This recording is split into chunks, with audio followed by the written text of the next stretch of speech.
நண்பர்களை வணக்கம். நம்ம பண்ணிகிட்ருக்க கஷ்டமான ப்ரெப்பில் டேட்டு வர கிட்ட வந்துன்னே இருக்குது. லாஸ்ட் டைம் பண்ணும்போதெல்லாம் பார்த்தீங்கன்னா, நான் இந்த ஆஃபீஸ்லாம் போகல. இந்த தடவை போகிறதுனால கொஞ்சம் கஷ்டமாக இருக்குது. அதனால தான் கஷ்டமான ப்ரெப் பண்ணுறேன்.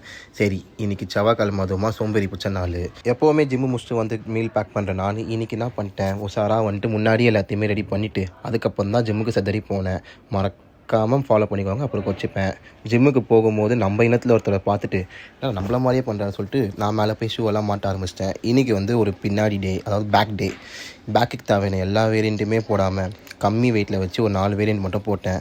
ஏன்னா இப்போலாம் வந்து ஒர்க் அவுட் போடவே வந்து முடிய மாட்டேங்குது. ஏன்னா காப்ஸ் இல்லாத காரணத்தினால் ஒர்க் அவுட்டை முடிச்சுட்டு ஒரு 30 மினிட்ஸ் கார்டியோ பண்ணுற மாதிரி கோச் அப்டேட்டு. அதை முடிச்சுட்டு ஸ்ட்ரைட்டாக வீட்டுக்கு போயிட்டு மீல் சாப்பிட்றனோ இல்லையோ இவனை அடிச்சு குடிச்சிடணும். அதுதான் மெயின். ஏன்னா இது ஒன்று தான் இப்போதைக்கு வந்துட்டு என் கிரேவிங்ஸை போகுது. இதுவே இன்னும் ஒரு வாரத்தில் கட் பண்ணிவிடுவேன். அதுக்கப்புறம் ஆஃபீஸ்லாம் போயிட்டு பிளாக் காஃபிலாம் குடிச்சிட்டு என்னோடய வேலையை பார்க்க ஆரம்பிச்சிடுவேன். மறக்காமல் ஃபாலோ பண்ணிக்கோங்க. அப்புறம் கோச்சிப்பேன். அப்புறம் நாளைக்கு பார்க்கலாம். Bye by.